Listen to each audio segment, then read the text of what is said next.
So, we will start a new module here in this lecture. So, we have finished about I think 5 modules.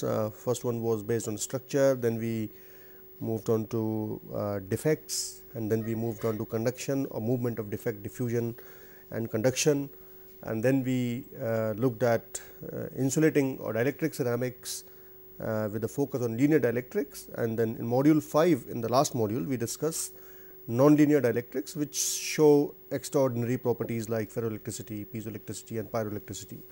Now, moving on forward, in this module we will discuss basically magnetic ceramics. Now, this magnetic ceramics is a very important topic from applications point of view, because magnetic ceramics like ferrites and various other oxides, they have special properties in terms of magnetism and their transition temperatures, which make them useful for variety of applications. You can use them in applications starting from data storage. You can make tunnel junctions, spin walls. You can use them in variety of frequency applications. So, lot of and as you know, some of them are already used in transformer cores, etc. So, variety of applications are there for magnetic materials, especially magnetic ceramics, and this is because of peculiar properties of magnetic ceramics. And typical magnetic ceramics, when we talk about it, which come to your mind is iron oxide. Now, of course, the magnetism in materials is very old phenomena. For centuries, people have been observing magnetism especially in materials containing iron. So, iron itself and iron oxides have been giving rise to various kind of stories about magnetism. However, the physics of magnetism took off only when we got quantum mechanics. Classical mechanics or classical physics was not able to explain the origins of magnetism, because magnetism in the end, as we will see, is a quantum phenomena, and that is where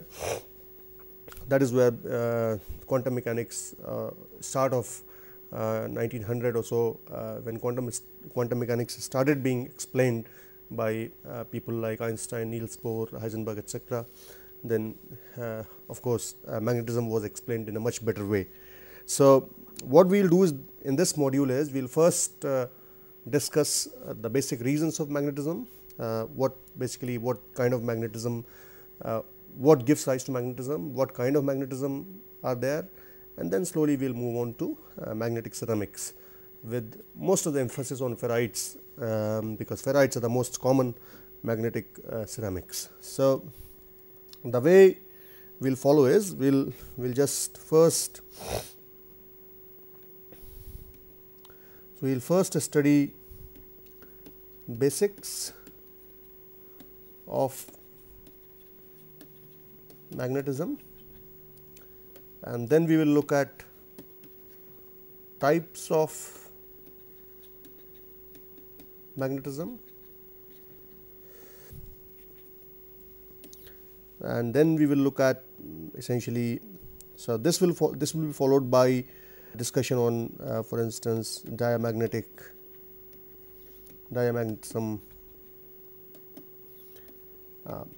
paramagnetism. These are various kinds of magnetisms, ferro, antiferro and ferrimagnetism, and followed by we will discuss basically ferrites and other magnetic ceramics, followed by application.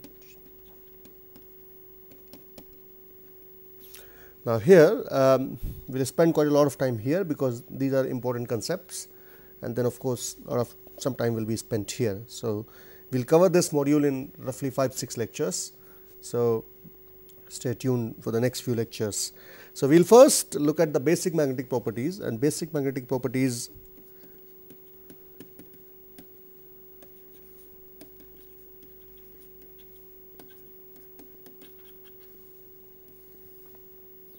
Now, basics of magnetism is basically magnetism, as we know, is an effect which is most commonly understood by ability of materials to attract to each other. So, you have two pieces of material which either attract or repel each other, and this is what is the basically this is what is because of magnetic effect inside this. Now, this effect of magnetism is quite complicated in nature, it is not very simple in nature, but what it is quantified by is a quantity called magnetic moment, and this magnetic moment is a quantity, as we will see.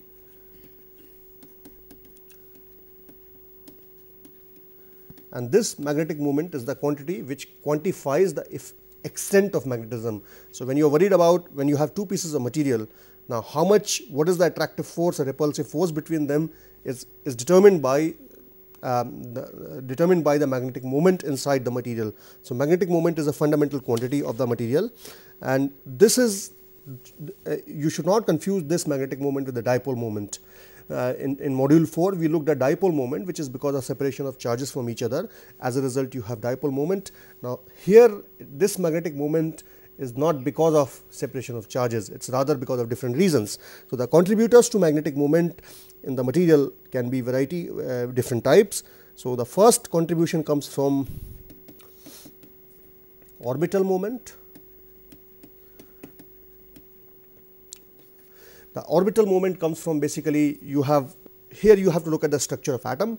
So, when you go inside an atom, you have electrons orbiting in the orbitals. Now, this because of motion of electrons in an atom in the orbit of an atom, that gives rise to essentially the orbital moment. And this orbital moment you can the most simple analogy that you can think to explain this is like motion of a current in a loop of a wire, and this wire of course has very zero resistance. So, basically you can assume this orbital to be as if it was a loop carrying a current I. Now, second of course is your spin moment. So, not only electron in the first case you have this orbit around the nucleus and you have these electrons spinning, this gives rise to their own moment. In the second case you have electrons which are rotating about their own axis. So, as we know from the quantum physics that electron has a spin up or spin down, but what a spin basically it is, it's about it's a rotation of electron about its own axis, and this rotation of electron about its own axis gives rise to another moment called as spin moment. And the third moment is nuclear magnetic moment, and this is essentially due to the presence of nuclei, because not only so you have a nuclei here and this is the electron. So, presence of nuclei itself gives rise to a magnetic moment, but this magnetic moment is rather insignificant or very small.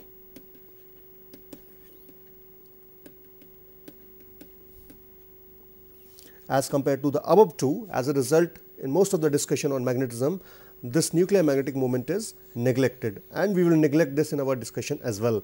So, what we will do in the next few slides is we will look at the effect of each of these moment or we will quantify these moments, orbital and spin moment. So,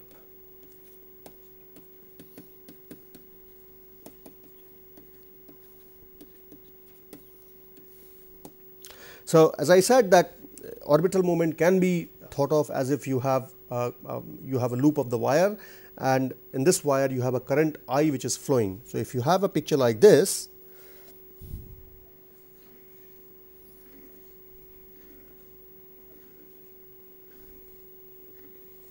something like that. So, you have a loop of a wire, and in this wire you have a current flowing. So, of course, you have current I which is flowing through this, and this flow of current in this loop of wire can be related by Ampere's law. So, according to Ampere's law,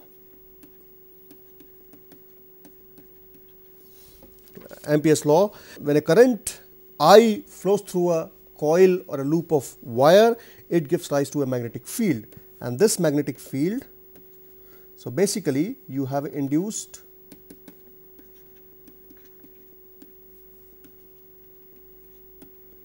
magnetic field due to flow of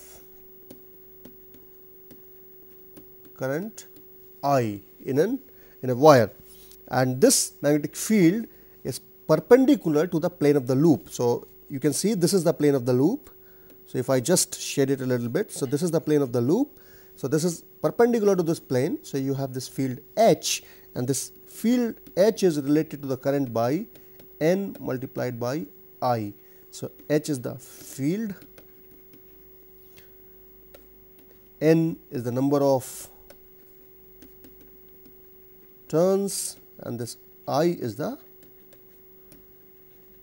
current. So, number of turns, you can say per unit length of the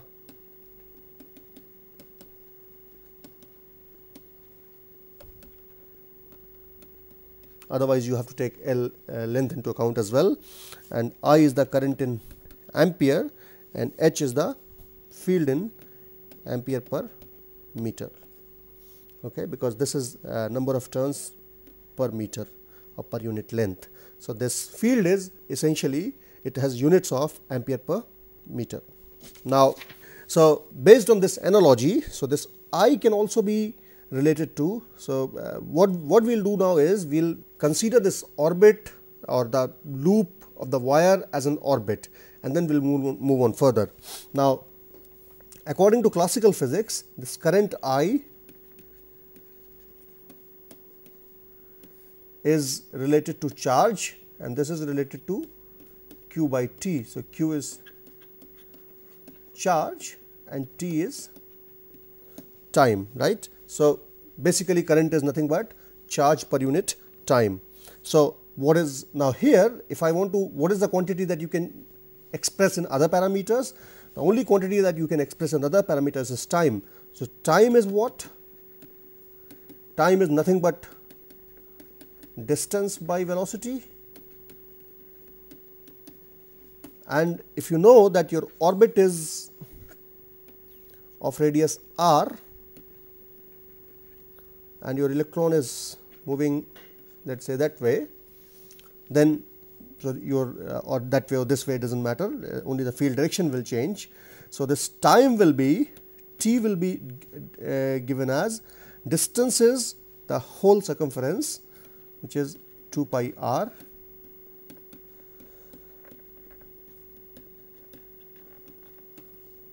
and velocity is nothing but v. So, this has the unit of time. So, as a result, I becomes q divided by 2 pi r divided by v, or q v divided by 2 pi r. So, this is the where r is nothing but your radius of orbit, and this is your orbit. All right. So, now therefore, the orbital magnetic moment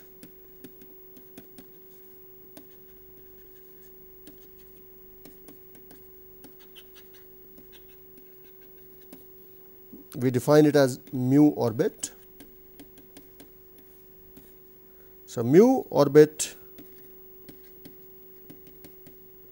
is related to current I multiplied by area. So, you can see that there is a relation to field as well, because we know H is equal to nothing but N into I. So, if you replace I by H, it also becomes equal to H divided by N into A, and N was nothing but N divided by L, number of turns per unit length.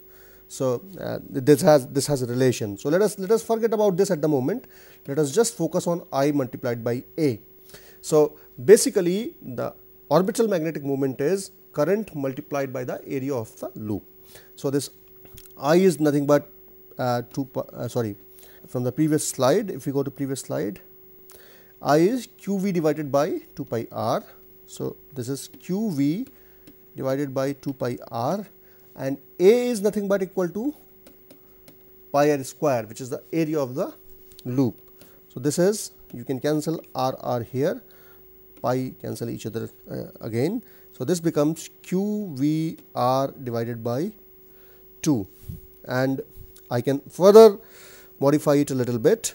So, this becomes equal to, now q is equal to minus E and if I take the 2 on this side multiplied by m on both the sides. So, I can write this as, so q for an electron is minus e. Okay. So, q electron is equal to minus e. So, mu orbit becomes minus e by 2 m multiplied by mvr, and what is mvr? Mvr is nothing but your orbital moment. So, minus e by 2 m multiplied by j orbit, and this as we know is nothing but the orbital moment. So, mu orbit, we have got a relation, is equal to minus of e by 2 m multiplied by j orbit. This is an important relation which will be used a little later as well when we talk about, and here m is nothing but mass of the electron and j orbit is nothing but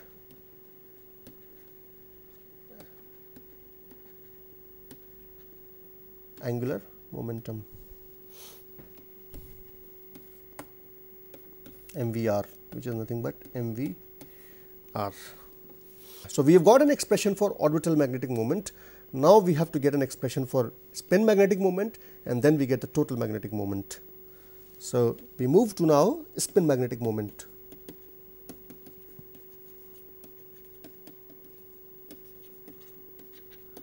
This is very elementary, so we will try to finish as soon as possible.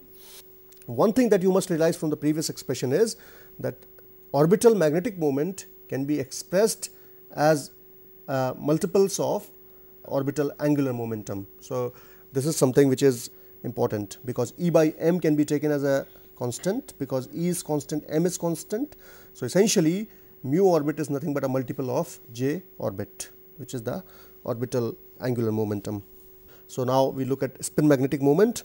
Now, spin magnetic moment, as we know, is because of spin of electron around its own axis.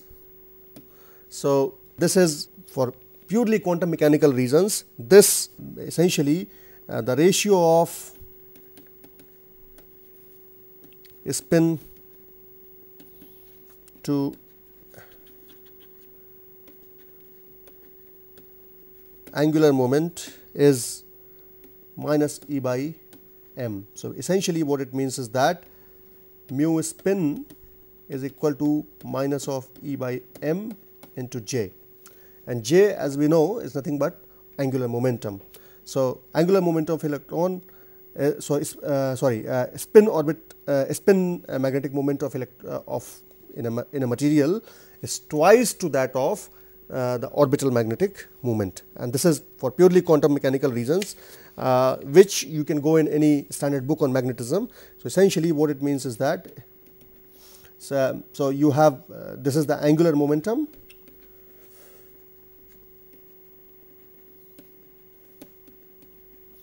and you have this factor which is E by 2 m in case of orbital moment becomes E by m in case of spin moment.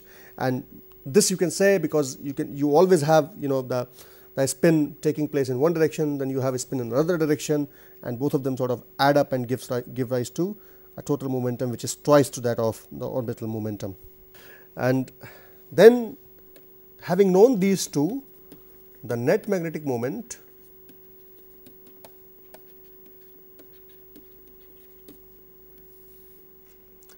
this net magnetic moment mu net becomes mu orbit. So, net mu orbit plus mu spin. So, total orbital momentum plus total spin magnetic moment, orbital magnetic moment plus spin magnetic moment, they give rise to total magnetic moment in a material. And of course, since you have number of atoms, you have number of electrons, all of this have to add together.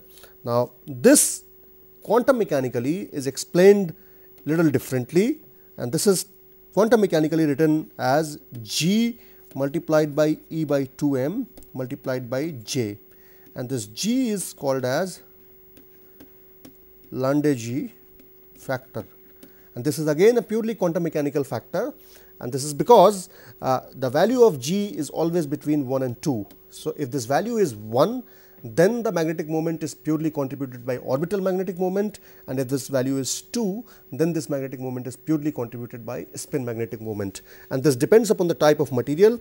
For instance, in many materials where magnetic moment is thought as quenched, and that is where most of the magnetic moment comes from spin magnetic moment. So, if G is equal to 1, then spin magnetic moment dominates, and if G is equal to 2, if G is equal to 2, then you have a spin magnetic moment dominates, and if G is equal to 1, then it is purely orbital magnetic moment. If it is between 1 and 2, then of course it is sum of both of them, or mixture of both of them. So, again there is another problem which is because of quantum mechanics. Now, quantum mechanics says that, now first you know that mu total is equal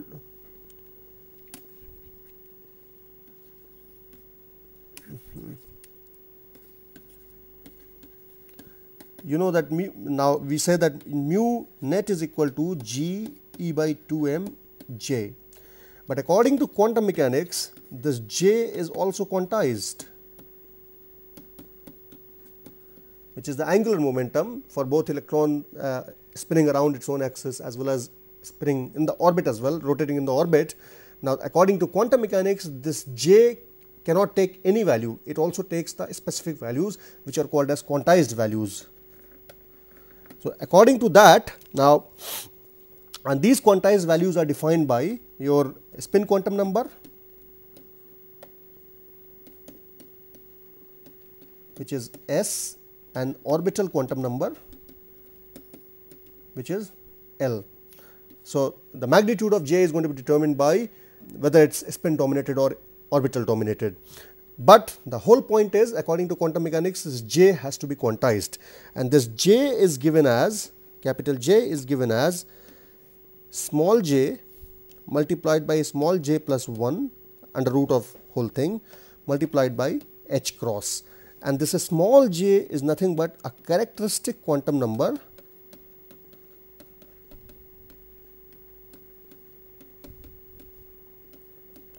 which is equal to S when everything is when spin magnetic moment dominates, and it is equal to L when orbital magnetic moment dominates. And h cross here is equal to h divided by 2 pi. H is nothing but your Planck's constant, which is 6.6 into 10 to the power minus 34 joule second, and so this is h cross. So, j, small j can take L for purely orbital contribution, and it can be equal to S for purely spin contribution. And based on this, if we are saying that the orbital moment is also quantized, then the whole magnetic moment of the material is also quantized. So, as a result, the net magnetic moment of the material can be expressed in terms of a quantized unit, and this quantized unit of magnetism is called as Bohr magneton. So,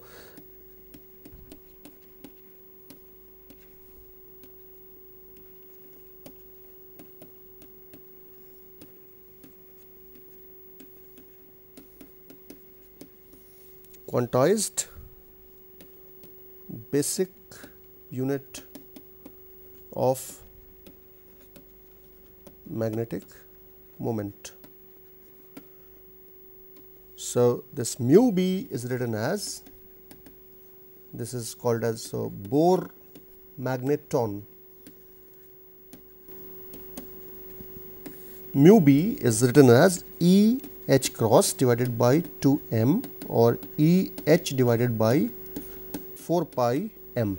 So, this is the basic unit, and you can see how it comes from, because you know that mu net was equal to minus of G E by 2 m into J, and now I am saying that this is equal to minus of G E by 2 m into root of small j, j plus 1 into h cross. So, I can make it minus g E h cross divided by 2m into root of j, j plus 1. Now, these are going to be determined by whether the contribution is purely orbital or purely spin or mixture of them, but this remains a constant. So, as a result, this becomes the fundamental unit, a basic or smallest unit of magnetism, which is called as Bohr magneton, and this value is equal to 9.274 multiplied by 10 to the power minus 24 ampere per meter square, ampere meter square, sorry. So, this is a fundamental quantity that you must remember, and now probably you understand where does it come from. So, essentially your net magnetic moment mu net now becomes minus g into mu b into root of small j into a small j plus 1, and this is your mu net expression, and this is essentially a quantum mechanical expression, and this tells you that the net magnetic moment in the material is, although it is composed of orbital and spin moment, the magnetism is always quantized. It can only take specific values, it cannot take any arbitrary value which it likes, and those values are determined by the values of g and the values of j and j, which are determined by whether it is orbital or whether it is spin contribution. So, I hope you take this. Okay. And the third contribution that we did not talk about is nuclear magnetic moment.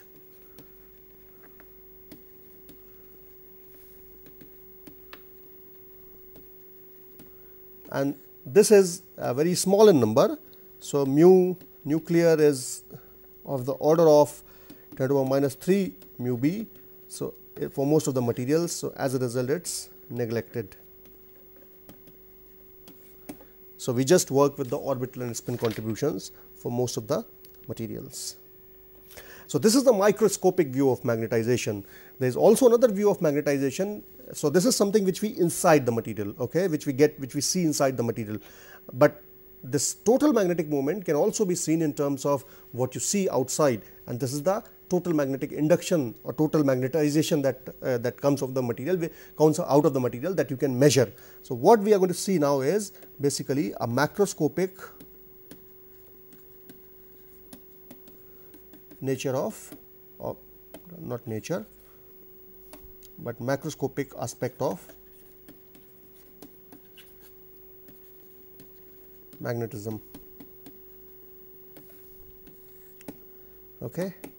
Now, again we will consider here the same geometry. So, we take a current carrying coil like this,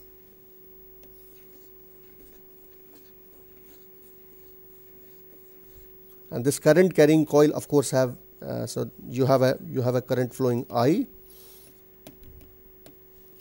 and this current gives rise to a field H, and we will see what happens when. So, at the moment this coil does not carry this coil does not consist of anything inside it. So, this coil has number of turns are equal to N, the current which flows is equal to I. Now, because of the field induced, you have a magnetic induction. So, this field induced is H, and as a result of this field you have what is called as magnetic induction, which is called as B, and B and H are related as B is equal to mu naught H, and H is related to I and N, number of turns per unit length, and so B is related to H by mu naught, and this is again a fundamental relation, and this mu naught here is nothing but permeability of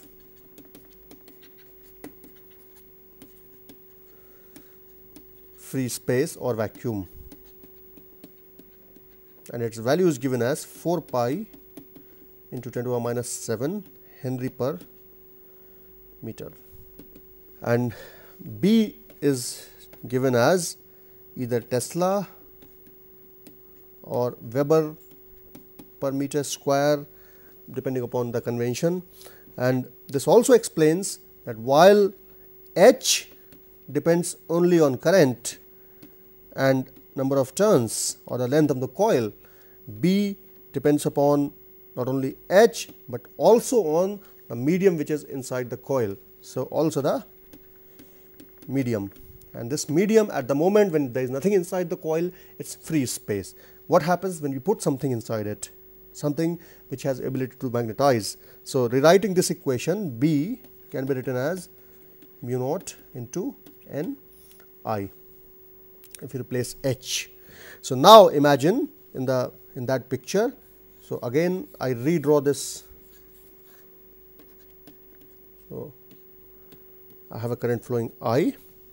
Now, what I do now is I insert a coil, I insert a magnetic bar inside this coil.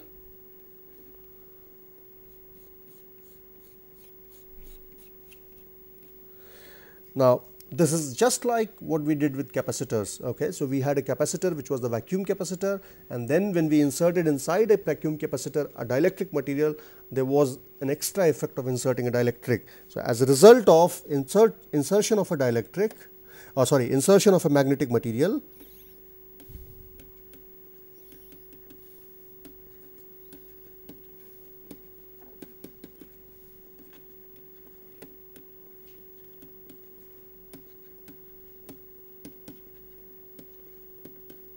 now, this insertion of a magnetic material which gives rise to a current which is induced in the magnetic material as well, and this current. So, basically induction of a, because it is a magnetic material. So, it is going to get affected because of induced field, because if you already had field H. Now, when you insert a magnetic material, that gets amplified. So, you have an extra current because of that. So, induction of an extra current which is called as Amperian current, Amperian current. So, and this is defined by, let us say, I A, a quantity, and this modified this equation. So, you insert a magnetic material inside the coil, and coil this magnetic material induces its own additional magnetism, and this gives rise to B to be written as.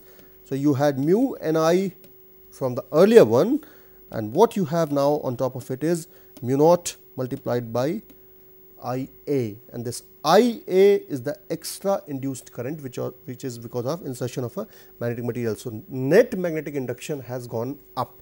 This is for a typical magnetic material. So, what you have here is this of course, you can replace this Amperian current. So, this B was equal to mu naught Ni plus mu naught I A. This is also written as Ni can be replaced by H, and this I A can be explained by another quantity which is called as magnetization. So, just by inserting a magnetic material in the coil, the net magnetic induction has additional component which is because of magnetization which is induced inside the material. So, this on top of field H, now you have extra term which is M, just like polarization term in the dielectric case. What you need to do now is, so if magnetization, you can assume this to be, so this magnetization is essentially nothing but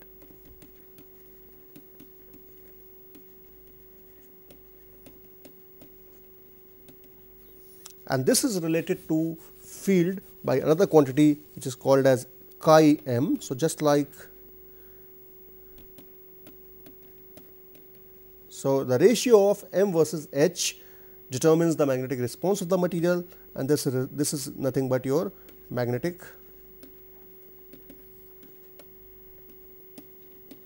susceptibility. So, this determines the magnetic response of the material. Just like chi, as we saw in case of dielectric materials, you have similar equivalent term which is called as chi m. So, this equation now modifies as B is equal to mu naught into H plus chi m H, and this is mu naught H into 1 plus chi m, or this is also written as mu naught mu r h, where mu r is equal to 1 plus chi m, and this is called as magnetic permeability or relative magnetic permeability. So, just like mu r you had in case of dielectrics, which was called as dielectric susceptibility, here you have, which was related to dielectric constant. Of course, here you have what is called as relative magnetic permeability, which again expresses the response of electrons in a material to the applied magnetic field as a result of flowing current inside the circuit. And this chi m, as you can see from this, is a dimensionless. So, if you go to previous slide, so this chi m again is dimensionless, and it basically quantifies the magnetic response of the material, and it is related to mu r. So, in the same manner as we saw in case of dielectric material. Okay. So, now in general both permeability as well as susceptibility are vector quantities. So, as a result they are tensors. In most cases what we assume is that these vectors are collinear. So, as a result we do not typically take the vector notation, but strictly speaking you got to use the vector notation. Now, naturally chi m is equal to 0 for vacuum. However, unlike dielectric materials, chi m can be both positive and negative, and this is the fundamental crucial difference between magnetic and dielectric materials, that while in dielectric materials chi is always greater than 0, here it could be both greater and smaller than 0, it could be positive and negative both. So, this is one of the major differences between with the dielectric materials. So, based on this understanding, what we do now is we need to classify this magnetism on the basis of chi. The story so far is we have established the fundamental basis of magnetism. The fundamental basis of magnetism is because of magnetic moments. Those magnetic moments could be because of rotation of electron in an orbit. So, that is called as orbital magnetic moment, and then of course, the rotation of electrons around its own axis, which is the spin magnetic moment. You have a third contribution, nuclear magnetic moment as well, but that is very small, and sum of these two magnetic moments gives rise to the net magnetic moment. Okay. And this net magnetic moment is nothing but it's a quantized quantity, and this is related to orbital and spin contribution, but also its product it's in the multiples of mu b, which is the fundamental quantity of magnetism, and this is called as your Bohr magneton. And further, by taking a microscopic view, we can see that this magnetic moment can also be expressed in terms of magnetic induction, and as a result we have this expression which gives rise to another quantity which is called as susceptibility or magnetic susceptibility, which is similar. So, this magnetic susceptibility is similar to dielectric susceptibility in the sense that it represents the magnetic response of the material, but it is different because it can take positive and negative values. Now, moreover, this magnetization M is nothing but it's magnetization, and this is related to magnetic moments by what is called as, so just like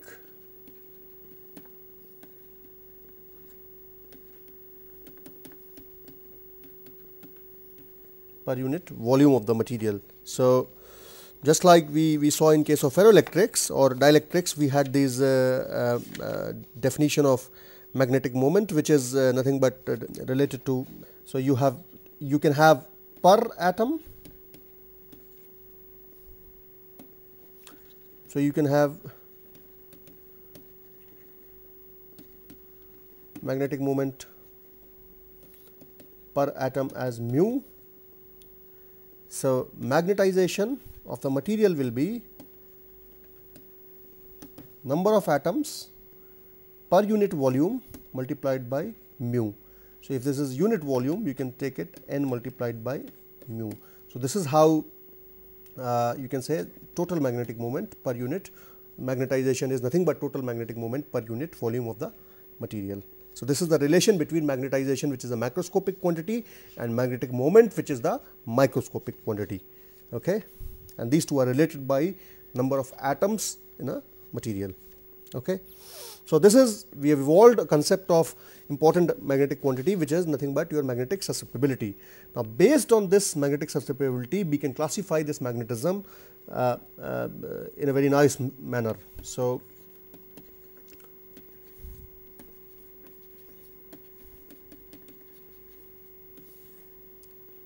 okay.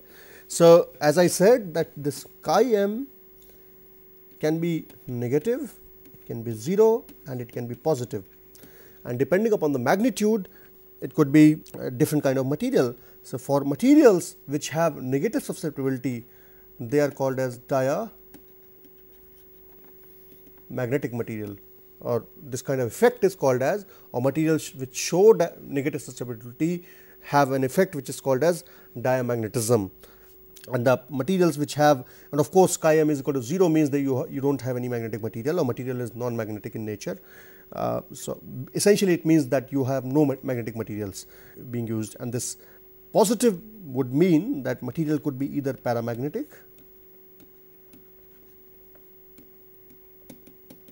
or it could be ferromagnetic, it could be ferrimagnetic. So, any of these effects can be, or it could be antiferromagnetic. Now, depending upon the type of magnetic material, you can have the magnitude of chi which can vary quite a lot, but in all these 4 cases the chi is essentially a positive quantity. It could be very small value and it could be very large value, it depends upon the type of material. So, if you plot now this, so we know that chi is equal to m by h. So, if we just plot m versus h, and let us say, so for vacuum it would be something like that, and chi is equal to 0. Let us say b, okay, because b is nothing but equal to mu naught multiplied by h plus m, because for chi is equal to 0, m will be equal to 0. So, as a result it would only be equal to mu naught h, otherwise it would have been a flat line. So, let us plot b versus h, and for chi is equal to 0, it would of course be equal to mu naught h only. So, as the h increases, it will proportionately increase. Now, when you have negative chi, what it would mean is that this m would be negative, as a result this b would decrease. So, what you have here is, or let me use a different color line. So, this line would be chi less than 0, and this kind of, and typically these values are of the order of minus 10 to the power minus 4 to 10 to the power minus 6, and this is called as diamagnetism, or materials which show this effect are called as diamagnetic materials. Now, you can have chi slightly larger.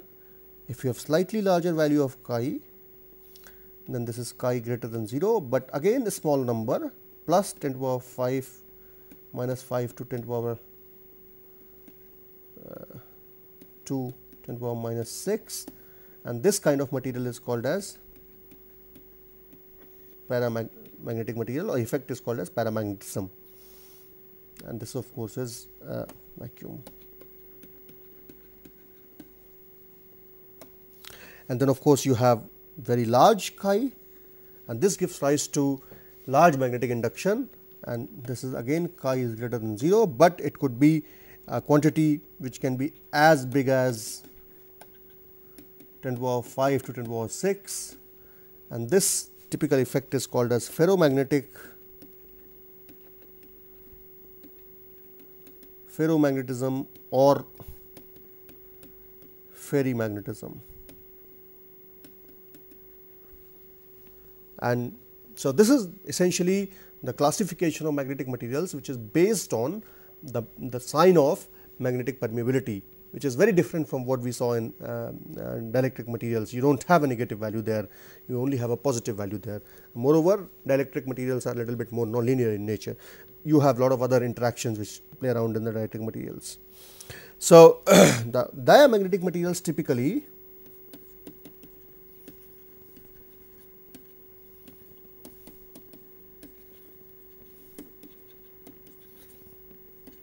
which have chi m less than 0. So, examples of such materials are ceramics like alumina, you have copper, gold, aluminum, silver, zinc, many other materials.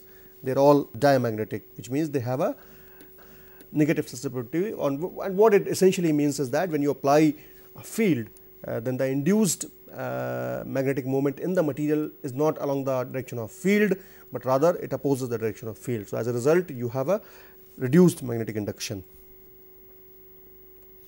On the other hand, second thing is what is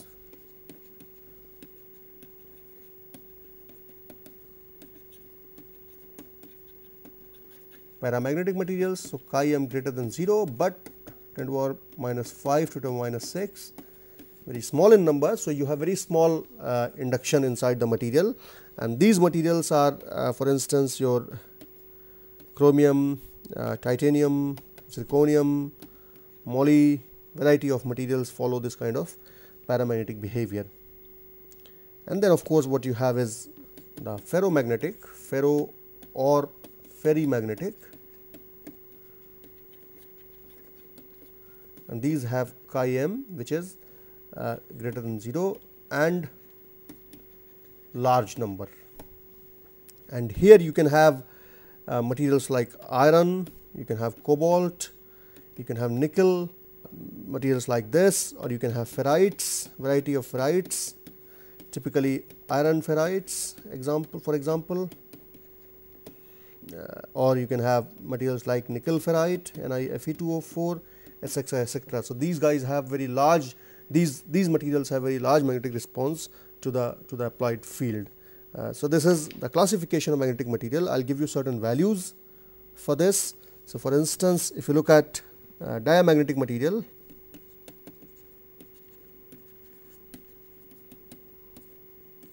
so if you look at bismuth, bismuth has chi of the order of this is chi m minus 165 into 10 to the minus 6, and this is in SI units. Okay.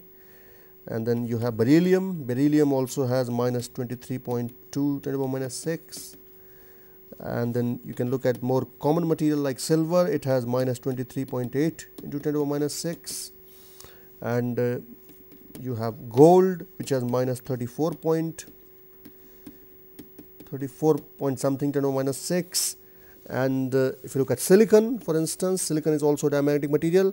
It has minus 4.1 10 to the power minus 6. Copper has about minus 9.7 into 10 to the power minus 6, and of course, you have water which is also diamagnetic, and this has minus 9.14 10 to the power minus 6.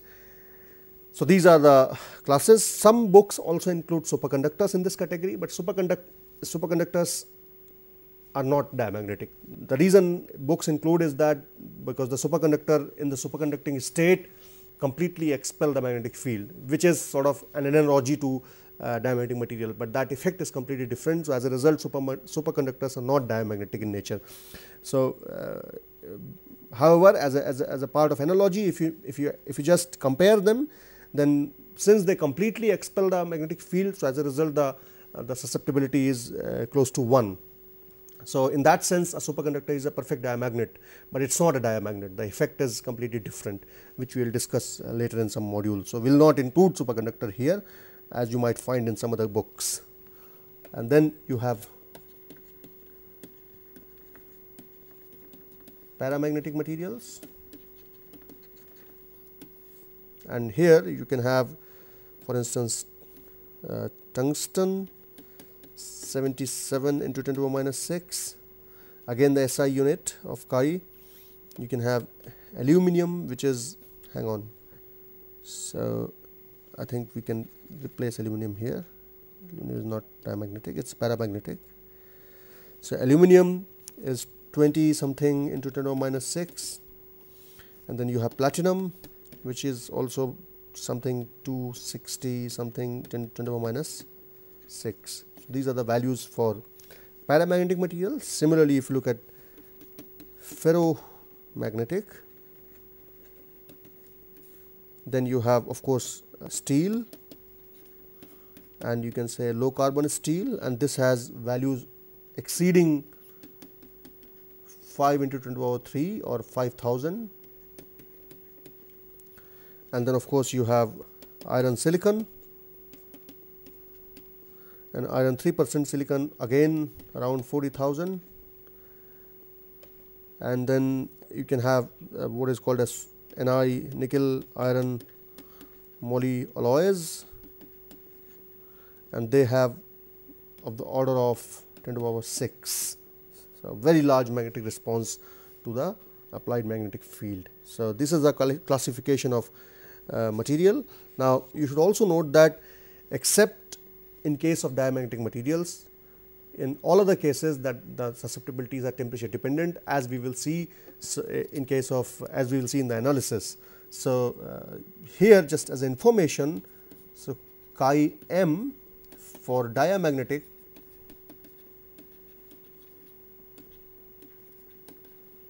is temperature independent, but para ferro is temperature dependent. So this is an important difference again, which we will also see in the later part of the in maybe the next slide, next lecture. And sign of susceptibility, it classifies the type of material, and sign of susceptibility essentially means that how much the magnetic flux field is penetrating inside the material. So when you have a diamagnetic material, when you apply a field, so this diamagnetic material, so essentially what you have is you have a magnetic material and you keep it inside a magnetic field, let us say north south pole here. So in case of so let us say this is the applied field H.